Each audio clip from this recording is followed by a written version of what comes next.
지난 한 주 여러분 우리 지난 설교 말씀처럼 흠도 없고 점도 없고 정말 책망할 것이 없는 그러한 거룩한 산 제사와 같이 참 하나님 앞에 올려드릴 그런 아름다운 그런 거룩한 제물로 가지고 주 앞에 예배하러 나오는 그런 심정이었는지 묻고 싶습니다. 정말 한 주간의 삶은 어땠습니까? 우리 주님께서 최고의 피스메이커가 되셔서 하늘과 우리 사람과 그리고 사람과 사람과의 모든 담을 다 허시고 화목을 이루셨는데 여러분의 삶은 이 세상 가운데서 화목을 만들어내는 평화를 만들어내는 그런 삶이었습니까? 우리가 골로새서 말씀은 상당히 신학적이기도 하면서 또 실제적인 그런 말씀이에요. 그래서 이런 말씀을 가지고 우리가 깊이 묵상하면서 제대로 사는 것, 그것이 성숙한 신앙인의 모습이 아닐까 생각합니다. 하나님의 말씀을 깊이 알고 또 이해하면서 그것을 삶 가운데서 살아내려고 실천하려고 애쓰는 그런 삶, 그것이 성숙한 그리스도인의 삶일 것입니다. 오늘도 골로새서 말씀을 통해 가지고 이 그리스도의 남은 고난을 우리 몸에 채우는 고난에 대한 말씀을 생각해 보기를 원하는데요. 요즘 강단에서 고난에 대한 설교는 잘하지 않습니다. 그런데 그래도 공식적으로 고난에 대한 설교를 할 수 있는 날이 있어요. 언제입니까? 고난주간이죠. 근데 오늘은 고난주간도 아닌데 더군다나 행복하자, 가정이 평화롭자 이렇게 하는 가정의 달 5월에 제가 고난에 대한 제목을 가지고 나왔습니다. 이해해 주시고 용서해 주십시오. 원망하려면 사도 바울을 원망하십시오.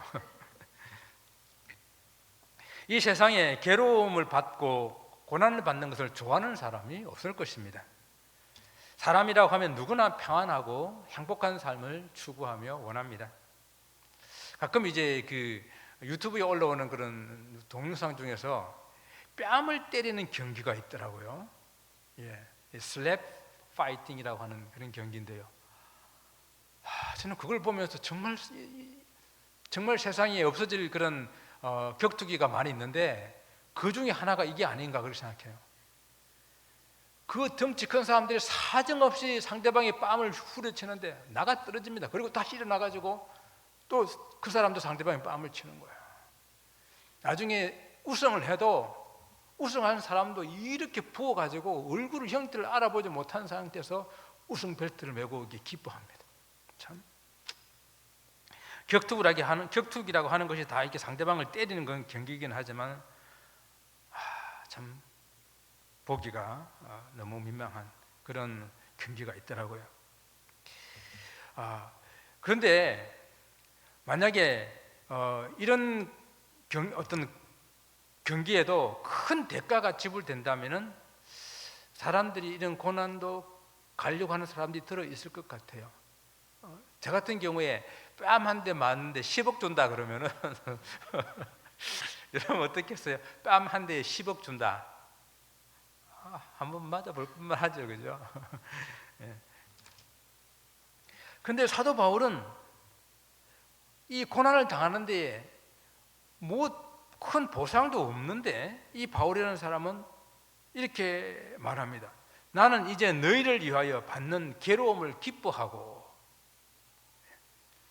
다른 사람들 위해서 받는 괴로움을 기뻐한다는 겁니다. 정신적으로 피약증이라는 것이 있어요. 이는 자기 육체에 고통을 주고 괴로움을 주면서 오히려 쾌락을 느끼는 그런 정신병입니다. 사도 바울이 그런 사람도 아닌데 어떻게 다른 사람들을 위해서 괴로움 받는 것을 기뻐한다라고 이렇게 표현할 수 있을까요? 고난, 고통 이는 참는다라는 것은 좀 우리가 이해가 돼요, 그죠? 고통을 참는다. 그런데 다른 사람을 위해서 괴로움 받는 것을 기뻐한다라고 하는 것은 쉬운 이야기가 아닙니다. 그런데 사도 바울은 자주 이런 표현을 합니다. 또 그것도 도무지 기뻐할 수 없는 그런 상황 가운데서 기뻐한다고 말해요.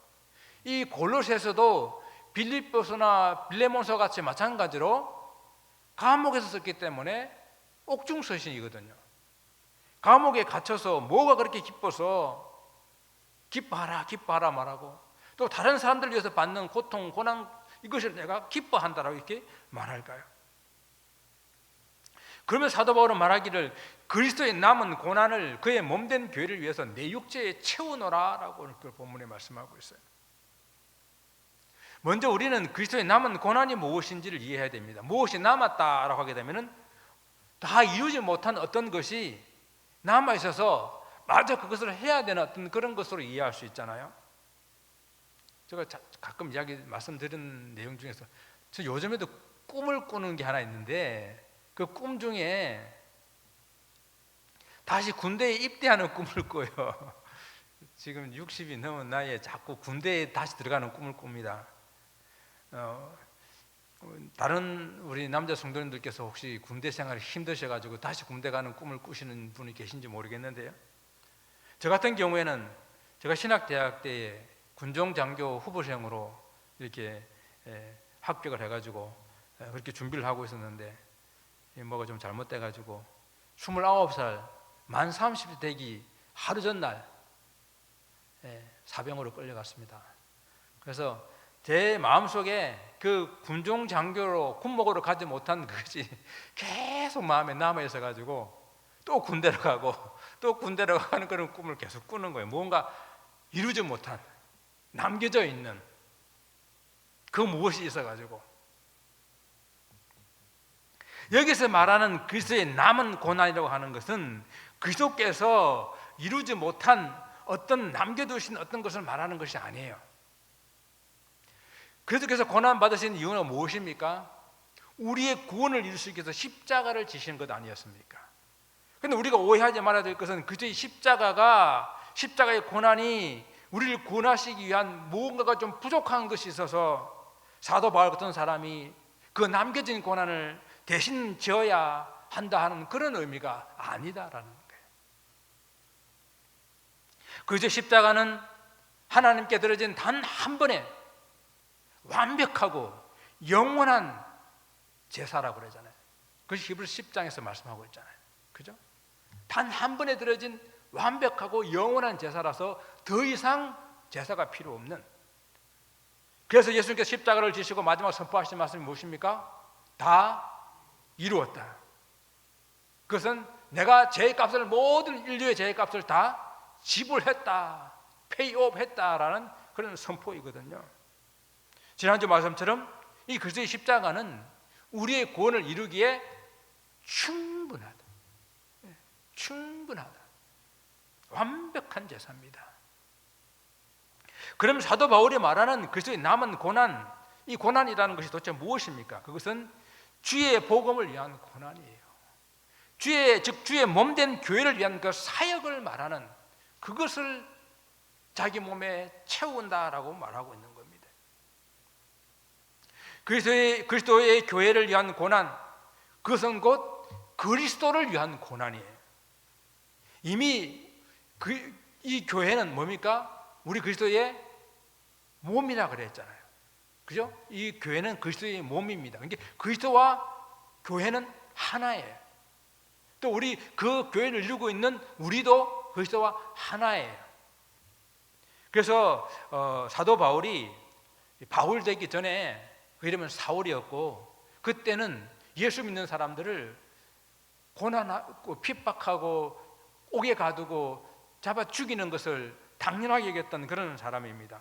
그 일에 맨 앞장섰던 사람이에요.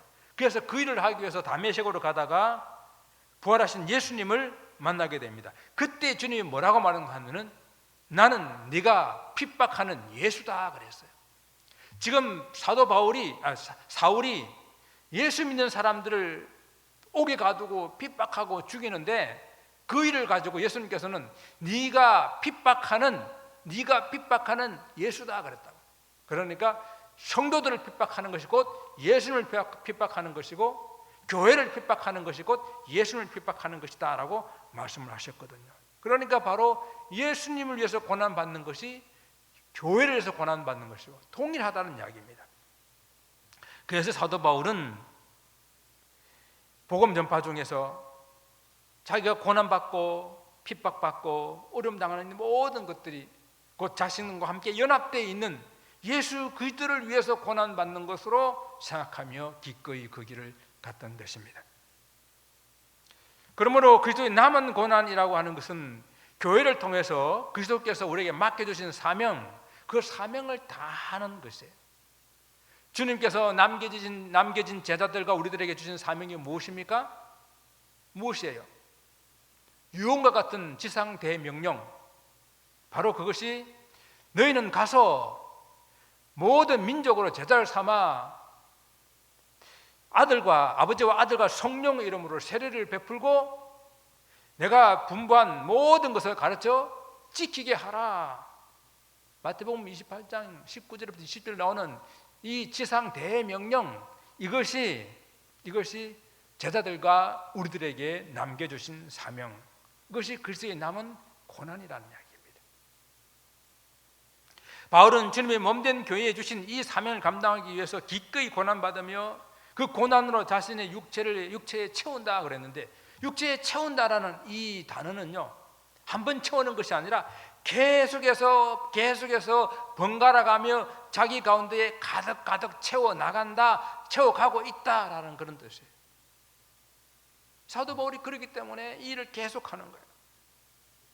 바울은 이 점에서 자신이 바로 예수 그리스도의 부르심에 합당한 사도로서 복음 전파의 사역을 감당하는 이 일에 대한 자부심을 가졌고, 그리고 또한 그 복음 전파를 하면서 받았던 그 모든 고난의 그 흔적을 예수의 흔적이다 그래서 예수의 흔적. 갈라디아서 6장 17절에 실제로 바울은 3번이나 태장을 맞았고 돌에 맞아 죽을 뻔하였고 40에 하나 감한 매를 5번이나 맞았고 여러 어려움과 고통을 당하면서 정처 없이 떠돌아다니는 그런 삶을 살면서 이렇게 살면서 자기 몸에 생긴 그 상처, 그 스카가 예수의 흔적이다, 예수의 흔적이다고 부르면서 자랑스럽게 생각했습니다.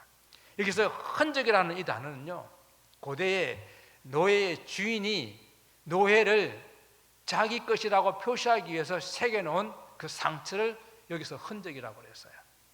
그러니까 사도 바울은 복음 전하다가 생긴 그 몸의 상처를 예수님께서 나의 주인이라고, 나는 예수님의 종이라고 새겨놓은 그 흔적, 그래서 예수의 흔적, 내 몸에 예수의 흔적을 가졌다라고 이렇게 선포하고 있는 것입니다. 사랑하는 성도 여러분, 여러분은 예수님의 예수 그리스도의 고난을 우리 몸에 채우기 위해서 어떤 희생과 수고를 하고 또 우리 몸에는 어떤 예수의 흔적을 가지고 있습니까? 그런데 보통 이 고난, 고통을 함께 참여하는 그런 그리스도인이 되기 위해서는 사실은 아무나 이렇게 살 수 있는 것은 아닌 것 같아요. 그래서 신앙도 이렇게 좀 단계가 있는 것 같습니다. 그래서 신앙의 단계를 한번 생각해 보게 되면요, 이제 제가 나름대로 한번 생각해 보았는데, 첫째는 주님께서 나의 필요를 위해 존재하시는 분으로, 하나님이 내가 필요한 것들을 채우시는 그런 분으로 믿는 그 정도의 신앙, 자신의 문제를 해결해 주는 그런 하나님으로 믿는 그런 신앙. 그래서 늘 하나님께 무엇을 요청합니다. 하나님 건강 주세요, 하나님 물질 주세요, 하나님 좋은 직장 주세요. 보통 이 기복 신앙적인 그런 단계지요. 이런 신앙 단계에서는 세상의 미신을 믿는 사람이나 타 종교를 신앙하는 사람과 별 차이가 없어요. 다만 구하는 대상만 다른 거죠.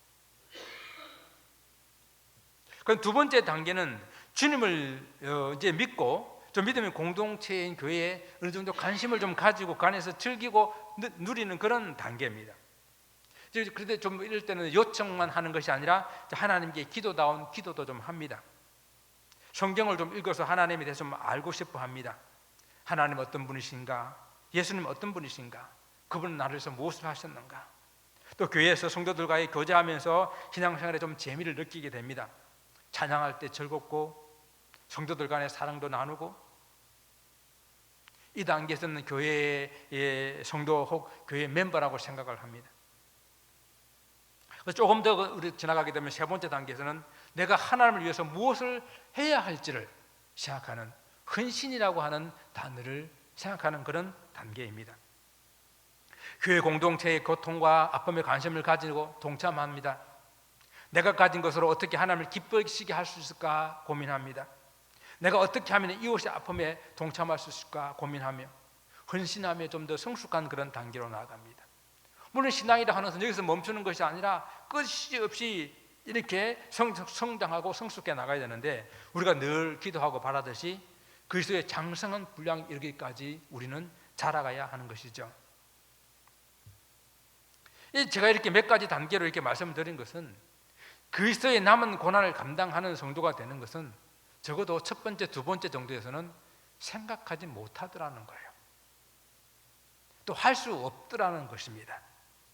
신앙생활을 한 지 얼마 되지 않는 그런 초신자들에게 우리가 함께 그리스도의 남은 고난에 동참하자 하게 되면 그 말 자체도 이해하지 못할 뿐만 아니라 동참할 수도 없다라고 하는 거예요. 적어도 하나님께 헌신하고자 하는 마음이 있고, 공동체나 다른 사람들을 위해서 좀 이렇게 손해보고 헌신하고자 하는 그런 마음이 있는 사람들에게 우리가 함께 그리스도의 고난에, 그 남은 고난에 동참합시다 하게 되면 그런 권면의 귀를 기울일 수 있게 되는 것이죠. 우리가 하나님과의 관계에서 이 사랑이라는 건 좀 이렇게 뜨겁게 사랑하는 그런 관계가 가지 않고서는 이 그리스도의 남은 고난에 대한 그런 생각을 하지 못하는 것이죠. 우리가 서로 다 이게 한번, 누구나 한번 다 뜨겁게 사랑에 빠졌던 경험들이 다 있지 않습니까? 그런 사랑할 때에 상대방에게 무조건 주고 싶고, 상대방의 필요가 무엇인지를 늘 생각하고 하는 그런 마음이 있지 않습니까? 주님과의 그런 사랑에 빠져야만 내가 그 그리스도의 남은 고난에 동참하고자 하는 그런 마음이 생길 수 있다고 하는 것입니다. 예수님의 제자들을 보더라도 이런 과정을 거칩니다. 예수님께서 제자들과 함께 거의 3년을 그들을 가르치고 함께 생활했는데, 제자들이 두 번째 단계에서 잘 넘어가지를 못하고 있는 것을 우리는 봅니다. 주님께서 주님의 십자가의 고난을 말씀하셨을 때 제자들은 펄쩍 뜁니다. 아니 주님, 그런 일이 있어서는 안 됩니다. 지금까지 우리가 모든 걸 다 버리고 주님을 쫓았는데 주님이 십자가에 돌아가시면 안 될 말씀입니다. 혹 그것이 하나님의, 주님의 어떤 왕국이라고 한다면은 우리 다 한 자리씩 주십시오. 나는 오른쪽, 나는 왼쪽. 그 주님 십자가 바로 돌아가시기 전날까지 제자들이 가졌던 생각 아닙니까? 그런데 이러한 제자들이 언제 그런 삶의 시프트가, 전환이 일어났습니까? 예수께서 십자가에 돌아가시고 다시 부활하셨을 때에 제자들의 믿음에 대전환이 일어나게 됩니다. 좀 더 구체적으로 실제적인 변화는 주님께서 성천하시고 난 다음에 제자들에게 보내주시고자 한 보혜사 성령을 보내주셨을 때에 그들은 놀랍게 변화해서 주님의 그 남은 고난에 그들의 삶을 채우며 그리고 기꺼이 순교의 자리까지 나아갈 수가 있었던 것입니다. 그러면 전 여러분에게 여쭤보고 싶습니다. 지금 여러분들의 신앙은 어느 단계에 있습니까? 이런 분은 아니 계시겠죠. 아직도 미신을 갖는 그런 세상 사람들과 별 다를 것 없는 기복신앙에 그냥 머물러 있는 사람, 다만 복을 구하고 내가 바라는 그런 대상만 바뀌었을 뿐 여전히 하나님은 나에게 무엇을 해주시는 분, 나의 필요와 나의 요구를 들어주시는 분으로만 생각하는 분은 아니 계실 줄을 믿습니다. 아니면 교회 공동체에 좀 즐겁고 기쁜 그런 생활, 찬양하는 것이 좋고 기도하는 생활이 너무 좋고 성도들과 교제하는 것이 너무 좋고, 그런데 주님을 위해서 고난받는 자리까지는 아직 좀 부담이 되고 주님을 위해서 손해보고 욕먹는 자리는 아직 좀 피하고 싶은 그런 단계에 혹 있지는 않습니까? 누구나 모든 것에 처음은 있기 마련입니다. 초보가 있다라는 것이죠. 우리가 운전을 할 때도 그렇지 않습니까? 미국에서는 뒤에 초보 운전이라고 붙이고 샀는지 모르겠는데 옛날에 한국에서는 운전 배우고 나면 뒤에다가 병아리를 걸어놓는다든지 초보 운전, 지금 막 나왔어요, 뭐 이런 걸 막 붙여놓고 다닙니다. 그러면 다른 사람들이 좀 이렇게 봐주고 좀 피해가고 이해해주고 그러지 않습니까? 그런데 운전한 지 몇 년이 지났는데도 여전히 그것을 붙이고 다닌다고 한다면 한심한 것 아니겠습니까?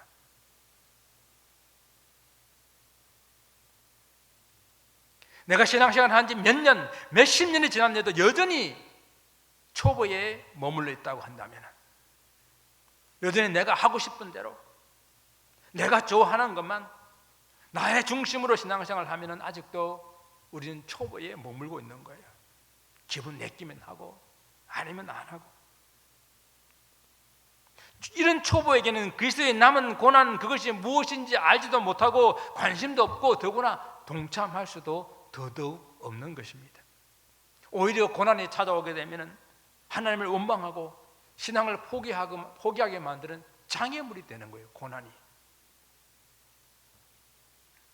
정말 문제는 우리 신앙 연수에 어느 정도 되고 성경도 어느 정도 알고 기도도 하고 있는데 여전히 신앙이 성숙하지 못한 곳에 머물러 있는 것이 문제입니다. 개인의 구원과 개인의 경건에만 관심이 있고 어려운 사람들 돌아보지 못하고 교회 공동체 어려우면 관심이 없고 교회를 위한 고난에 관심이 없고 그저 편안하고 자기 행복만을 원하는 그런 신앙생활 한다면 그것이 문제라고 하는 것입니다. 사랑하는 성도 여러분, 그리스도의 남은 고난이 있습니다. 그리스도께서 우리에게 주신 그런 사역이 있습니다. 그 사역에 동참하도록 우리에게 고난을 남겨주셨습니다. 그리스도의 남은 고난에 함께 동참하고 함께 감당하는 그런 성도들이 되기를 고민을 드립니다. 그런데 우리가 고난에 동참한다고 했을 때에 주의해야 될 것이 하나가 있습니다. 우리가 고난이 찾아올 때에 그 고난이 어디로부터 무엇 때문에 오는 것이냐 하는 것이죠. 때로는 우리에게 찾아오는 고난에 우리 나의 잘못이나 나의 실수로 온 결과일 때 있다라고 하는 거예요. 베드로 서신은 이 고난에 대한 말씀을 많이 우리에게 교훈하고 있는데요. 베드로전서 2장 19절 20절에 보게 되면 부당하게 고난을 받아도 하나님을 생각하고 참으면 이는 아름답다고 말씀하고 있어요. 그러나 죄가 있어서 매를 맞고 참으면 무슨 칭찬이 있어요? 라고 오늘 반문하고 있습니다. 죄로 인한 고난이 무익하다는 것을 말하는 거예요. 이는 자신의 잘못에 대한 정당한 그런 대가일 뿐이지 그것이 영적으로 유익이나 자랑거리가 될 수 없음을 우리에게 말하고 있습니다. 한 예를 들어서 동물원에 두 남자가 있었는데요. 첫 번째 남자는 동물원의 사육사로 일하는 사람인데 하루는 사자 우리에 한 아이가 실수로 떨어졌습니다. 그래서 그는 그 어린 아이를 구하기 위해서 위협을 무릅쓰고 사자 우리에 뛰어들었습니다. 사자에게 물려 온몸에 상처를 입었고 병원으로 옮겨졌습니다. 수많은 사람들이 그 사람의 용기를 칭찬하고 그는 정말로 그 생명을 구하기 위해서 자기 생명을 아끼지 않는 의로운 사람이다. 이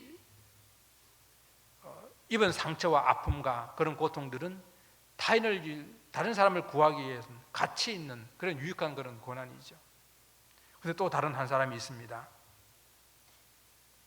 술에 취해가지고 경고판을 무시하고 술을 먹으니까 갑자기 이 용기가 난 거예요. 자신의 담력을 자랑하겠다 그러면서 스스로 그 맹수의 울타리를 넘어갔습니다. 그러다가 사자의 공격을 받아가지고 심한 부상을 입었어요. 심한 부상을 입은 것은 동일한데 사람들이 그를 향해 손가락질을 하며 또 동물원 측에서는 그에게 무단 침입하고 기물파손으로 벌금을 부과합니다. 그가 병상에서 고통하며 울부짖지만은 그 고통에 대해서 누구도 그 고통에 감동하거나 그 자신에게도 아무런 유익이 되지 못하는 그러한 고통을 안고 있는 것입니다. 스스로 저지른 잘못과 만용 때문에 유익이 없는 그런 고난을 받고 있는 것이죠. 우리는 이 두 번째 남자처럼 자기의 실수와 자기의 잘못으로 어려움을 당하고 때로는 사업이 망하고 질병이 생긴 그러한 고통, 고난 속에 있으면서도 왜 하나님 나에게 고난을 주시는지 모르겠다고 하소연하고 있지는 않는지, 이런 경우는 훈련도 연단도 아니고 자기 잘못에 대한 대가를 치르는 것은 그런 고난이기 때문에 고난을 겪고 나서도 큰 유익이 없다라고 하는 것입니다. 오늘 그러나 선을 행함으로 고난을 받고 참으면 이는 하나님 앞에 아름다우니라 라고 말씀하고 있잖아요. 이게 아름답다라고 하는 이 단어의 원어는 카리스라는 뜻입니다. 은혜롭다라는 뜻이에요. 그러니까 다시 이 부분을 해석하게 되면 그러나 선을 행함으로 고난을 받고 참으면 이는 하나님 앞에 은혜로우니라. 이것이 하나님의 은혜라고 말씀하는 거예요. 성도들이 세상에서 주일을 하다가 잘못한 것이 없는데도 불구하고 주의 일 때문에, 주의 교회 일 때문에 고난을 받게 될 때에 그 고난의 자리에서 하나님을 생각하고 참고 견디면 그것이 하나님의 은혜요 하나님께 영광이 된다라는 말씀입니다. 그러한 고난을 통해서 하나님께서 힘주심을 경험하고 하나님의 은혜를 경험하고 더 강한 하나님의 사람으로 성숙하게 되어나갈 수 있습니다. 우리가 고난 하면은 성경 중에서 빼놓을 수 없는 것이 하나 있어요. 어떤 성경입니까? 욥기죠. 욥기가 또 우리가 어제부터 욥기가 시작됐습니다. 성경 읽기에 욥이 하루아침에 모든 것을 다 읽고 그 몸은 만신창이 되고 친구들이 알아보지 못할 정도로 만신창이가 되었습니다. 그런 욥을 위로하기 위해서 제 친구가 찾아왔는데 그 욥의 긴 내용들을 살펴보게 되게 되면은 욥과 친구 간의 긴 논쟁의 핵심이 무엇입니까? 욥의 친구들은 이걸 말하는 거예요. 욥이 지금 이런 고난을 당한 걸 보게 되니까 네가 틀림없이 죄를 지었다라는 이야기예요. 인과응보, 분명히 죄 지은 결과로 네가 이런 고난을 받고 있으니까 하나님께 회개해라는 이야기고, 그래서 엘리바스라는 친구의 이야기를 이렇게 보겠습니다. 생각하여 보라. 죄 없이 망한 자가 누구인가? 정직한 자의 끊어짐이 어디 있는가? 이렇게 친구들이 찾아와가지고 고통 중에 있는 친구에게 네가 무슨 죄가 있는지 생각해보라. 죄가 없이 이런 일을 당할 수가 있느냐라고 끊임없이 말하는 거예요. 근데 욥은 뭐라고 말합니까? 욥은 6장 10절에 보게 되니까 내가 오히려 위로를 받고 그칠 줄 모르는 고통 가운데서 기뻐하는 것은 내가 거룩하신 이의 말씀을 거역하지 아니하였습니다. 나는 죄를 짓지 않았다라는 이야기예요. 이 이야기가 욥 자신이 전혀 죄가 없는 의인이라는 그런 뜻이 아니라 지금 받고 있는 이 고난, 이것이 내 죄로 말미암아 온 것은 아니다라고 하는 겁니다. 그 이야기를 계속하는 것이고 친구들은 그렇지 않다. 네가 죄를 짓지 않았다면 이런 고난을 당하지 않을 수가 없다라고 하는 이야기입니다. 욥은 정말로 이 고난에 대해서 지은 죄가 없기 때문에 그런 고난을 보면서 이렇게 말합니다. 나의 가는 길을 그가 아시나니 그가 나를 단련하신 후에는 내가 정금같이 나오리라. 우리가 당하는 고난이 어디로부터 또 무엇 때문에 오는지 우리는 분별해야 합니다. 우리는 그리스도의 몸된 교회를 위해서 당하는 고난, 그 고난이어야 하는 거예요.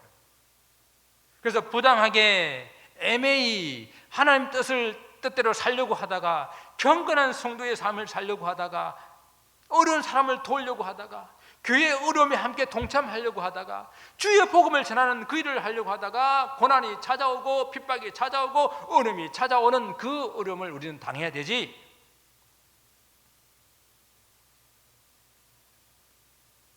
실수로 잘못으로 찾아오는 그런 고난 때문에 몸부림치는 일이 없기를 원합니다.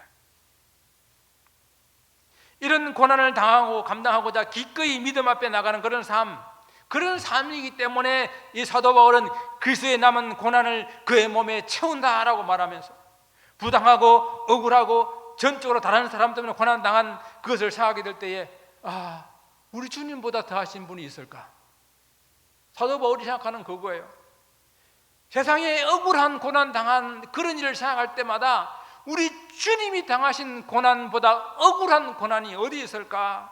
창조주 하나님이 피조물인 사람들에게 조롱과 침뱉음과 채찍과 가시면류관을 쓰고 온갖 모욕을 당하는 또 사람들이 만들어 놓은 가장 모욕적이고 잔인한 그 십자가에 벌겨벗겨 죽임을 당하는 그 고난을 받으셨습니다. 이 고난이 우리 모든 성도들이 당해야 될 고난의 최고의 모범이에요.